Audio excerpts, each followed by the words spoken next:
माणसं जाते ती, परंतु एकही माणूस इथं दक्षता घेत नाही. अरे बापरे हो.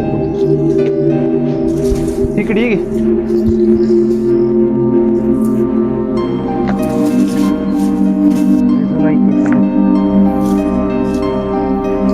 हे खंडित कसं काय झालंय? निजामाच्या काळात निजामाच्या काळात. नंदीला मोटर बांधले, काय माणसं आहेत. नमस्कार मित्रांनो, आज आम्ही आलोय काठी या गावामध्ये. काठी गावचा इतिहास लय प्राचीन आहे. आता ऐकूया त्यामधील काही थोडासा भाग, अजून पुढे दाखवणार आहोत, तर आता इथला थोडा भाग ऐकून घेऊया. मामा सांगा कसा इतिहास आहे याचा, काय कुठून झालं काय? हे चिंचुबाई मंदिर, चिंचुबाई बारव आहे, बारव. हा, याला चिंचुबाई नाव असं पडलेलं आहे. ही एक दंतकथा आहे की ती एक चिंचुबाई नावाची महिला गुप्त झाली दंतकथा आहे. हा. त्यामुळे ह्या विहिरीचे नाव चिंचुबाई असे पडले. आणि तो कोपरा आहे ना, तो कोपरा दाखव. तो कोपरा, तो एक खोली आहे, त्याच्या आतमध्ये एक खोली आहे. त्या कोपऱ्यात एक खोली आहे. हा. त्याला वाट पलीकडे एक पलीकडच्या साईडला एक बाबळ आहे, तिथं आड आहे, त्या आडातनं वाट आहे. वाट आणि ती खरी आहे असं माणसाने पाहिलेली आहे. आणि अजून काही दंतकथा आहे त्या, अजून मामा सांगतील त्या दंतकथा कोणत्या आहेत. याची दंतकथा म्हणजे अशी आहे की इथं गावामध्ये कुठलाही कार्यक्रम असला हा. तर त्या कार्यक्रमाला जी मोठी मोठी भांडी मिळत होती, हा, म्हणजे पातेले, हांडा बिंडा वगैरे, ते कलया, हा हे भांडे हे कुठनं बाहेरनं न आणता हा हे सकाळी येऊन पूजा करायची की चिंचुबाई आम्हाला अशी भांडी हा पाहिजेत म्हणून आज पूजा करायची हा संध्याकाळी, हा आणि उद्या सकाळी येऊन इथं भांडी उपलब्ध असायची. म्हणजे कोण आणून ठेवत होतं, अचानक येत होती, काय माहित नाही कोणाला, पण येत होती. अशी दंतकथा आहे बरं काही. हा, दंतकथा कुणी म्हणजे असं रिअल मध्ये पाहिलेलं नाही, पण ही खूप जुनं आहे. खरं बी असू शकतं आणि खोटं बी. ह्यामध्ये हे 3 कमळ आहेत म्हणतात, तिथे एक झाडामुळे. दंतकथा म्हणजे त्यात काही तथ्य नसतं, हा, ते असेच चालत आले, तोंडून दुसऱ्याला, दुसऱ्या तोंडून तिसऱ्या असे सांगते, त्यामुळे तिला दंतकथा. परंतु जी खोली आहे म्हणताय ती खरोखर आहे, ती खोली आहे, ती खरी आहे. ते बर, अजून काय? परंतु ह्याच्यामध्ये एक अजून मंदिर आहे, आणि इथल्या मंदिरांची हालत बघा तुम्ही कशी केली. तुम्ही बघू शकता, मंदिर दाखवतो तुम्हाला. आता आम्ही थोडं साफ करण्याचा प्रयत्न केलाय, कारण की आमच्या पाशी पण काय उपलब्ध नसतं. अचानक आला होता की समजा आम्ही साफ करून घेतलंय. इथं खूप कचरा हे होता, इथं गावकरी लक्ष देत नाही. ही निजामांच्या काळामध्ये आहे ना, ही मूर्ती खंडित झालेली आहे. आणि ह्या मूर्तीला तुम्ही बघू शकता, माणसांनी बघा इथून अशी मोटर बांधलेली आहे.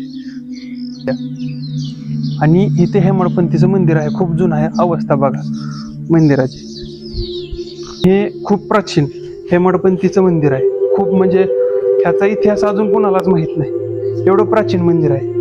तो पहिला नंदी निजामाच्या काळात ते भंग पावलेला होता, खंडित झाला होता. हे गेल्या 2 महिन्यात बसवला. हे आता तुम्हाला कलर दिल्यामुळे कळणार नाही, पण हे पूर्ण एकच दगड आहे. हेमाडपंथी आहे आणि पूर्ण एक दगड आहे.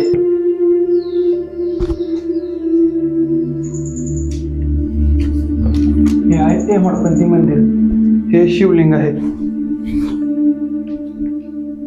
त्याची पण गणेशांची मूर्ती किती उंच आहे.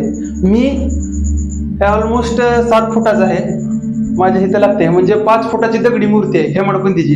पिंड होती कमरे एवढी. ही पिंड आहे कमरे एवढी, परंतु जागा भरून जमीन लेवलला आलेली आहे.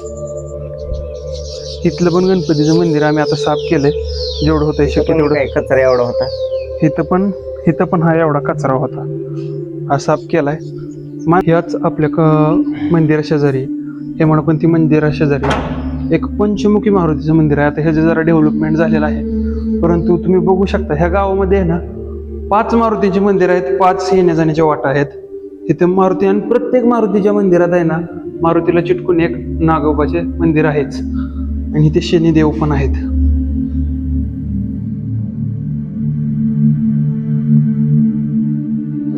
कंठेश्वराचे पूर्ण मंदिर बाहेरून तुम्हाला समजणार नाही की कसे आहे मंदिर, तुम्हाला आतून दाखवतो. हे पूर्ण शेकडो वर्षापूर्वीचे मंदिर आहे.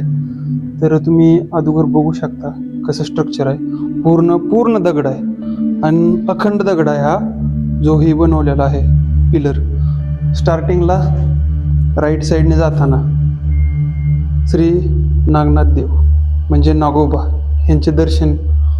परत सरळ पुढे गेलात की तुम्हाला आहे ना गणपती बाप्पा मोरया, गणपती बाप्पांचे दर्शन होईल.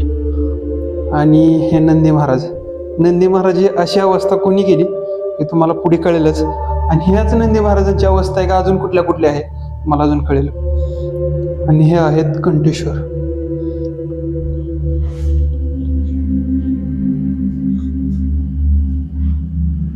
हे कंठेश्वराची मूर्ती आहे म्हणजे पिंड आहे. अशी पिंड कोणी पाहिली आणि कुठं पाहिली कमेंट करायला विसरू नका. ह्या पिंडीचा इतिहास खूप जुना आहे. आणि अशी पिंड इथे तर पंचकृषीमध्ये कुठंच नाही. आणि पिंडची हाईट पण जास्त आहे, पण ही भरून घेतल्यामुळे ना मला समजून येणार नाही.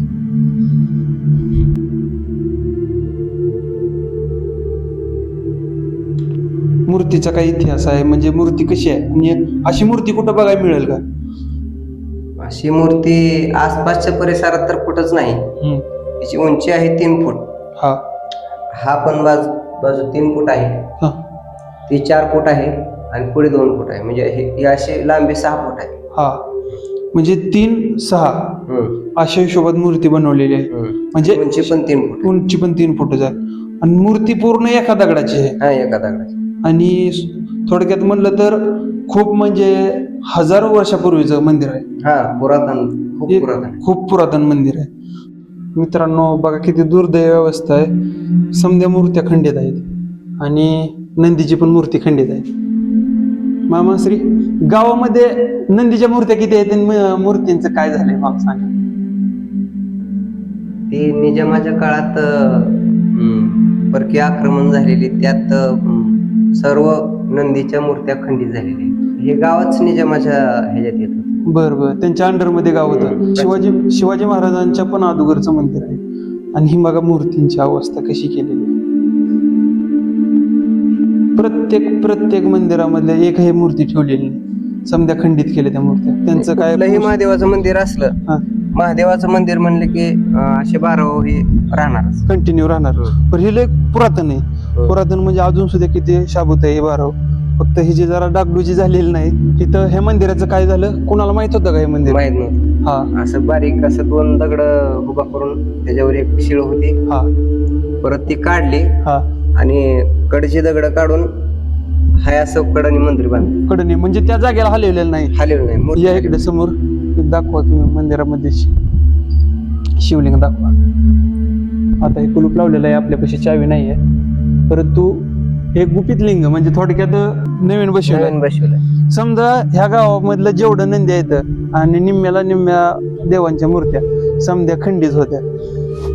मग गावकऱ्यांनी करत आणलंय.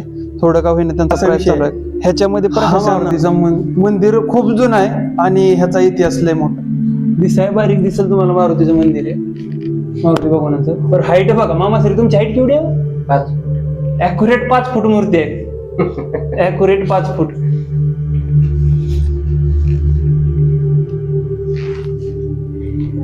मामाश्री ह्या मारुतीच्या मंदिराचा इतिहास काय?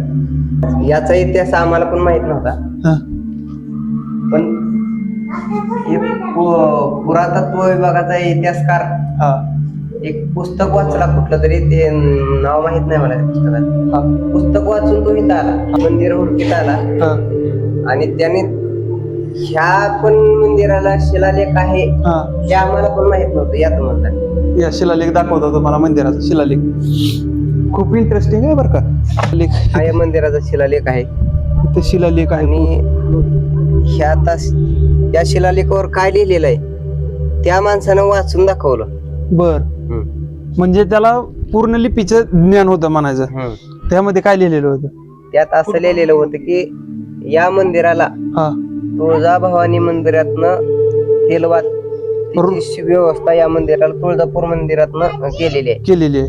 असं ह्याच्यात उल्लेख आहे म्हणजे. ह्याच्यामध्ये उल्लेख आहे, ह्या म्हणजे ह्या शिलालेखामध्ये उल्लेख आहे. हा. तुळजाभवानी माते कुंड म्हणजे त्या मंदिराकुंड ह्या मंदिराला पूर्ण देवबत्तीची व्यवस्था केलेली आहे. केलेली आहे. हा म्हणजे बघा किती प्राचीन मंदिर आहे. पण दिसाय केवढं दिसतंय मंदिर, दाखवू शकता तुम्ही. आता ही जागा भरून घेतली म्हणून वाटत नाही, परंतु खूप प्राचीन आहे. इथं एक मारुतीची मूर्ती आहे. म्हणजे असा एक देव कुठला खुला नाही तिथं मारुतीची मूर्ती नाही. इथं पण खंडित झालेला आहे, नवीन बसवलेला आहे. आणि ही इकडून म्हणजे गावात प्रत्येक जिथून वाट आहे उजव्या हाताला गावात शिरताना उजव्या हाताला हा प्रत्येक ठिकाणी मारुतीचं मंदिर भेटेल तुम्हाला. भेटेल म्हणजे भेटेलच. ती कुठं बी या तुम्ही, म्हणजे गावात असं नाही की कुठं नाही, मारुती प्रत्येक ठिकाणी आहेच. आणि ही पण आता ह्या मंदिराचं कन्स्ट्रक्शन चालू आहे मागच्या साईडला, बघू शकता. मूर्ती त्यामुळे इथं समजा आणून ठेवलंय. हे खंडोबाची मूर्ती आहे. हे खंडोबाच्या आता त्वरित आणलेल्या आहेत त्या, तर ह्या दोन मूर्त्या खूप जुन्या आहेत, हे लक्षात दिलं. इथं गणपती बाप्पा मोरया, ही पूर्ण वाळूची मूर्ती बनलेली आहे पांडुरंगाची, व ही पूर्ण पाषाणाची रुक्मिणी मातांची, बघू शकता तुम्ही. आणि इथं गणपती बाप्पा मोरया. गणपती बाप्पा प्रत्येक मंदिरात आणि मारुती भगवान, हे आता ही सेंटरला आहे मंदिर म्हणून तिथं मारुती भगवान नाहीत. ही पण पूर्ण अखंड पाषाणावरती बसवलेलं आहे बरं का.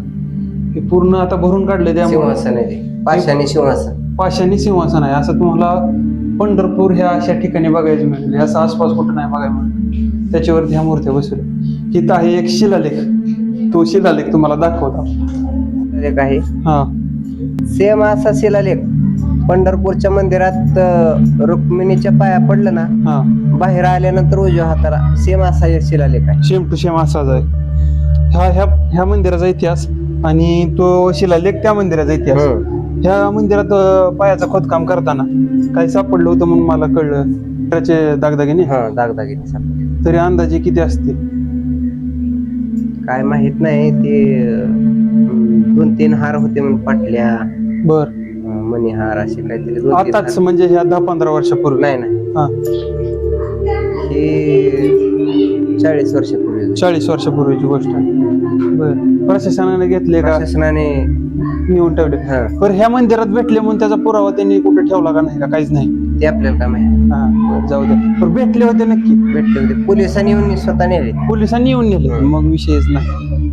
तुम्हाला ह्या मंदिराच्या शिलालेख आहे ना, फोटो टाकतो, बघा तुम्ही.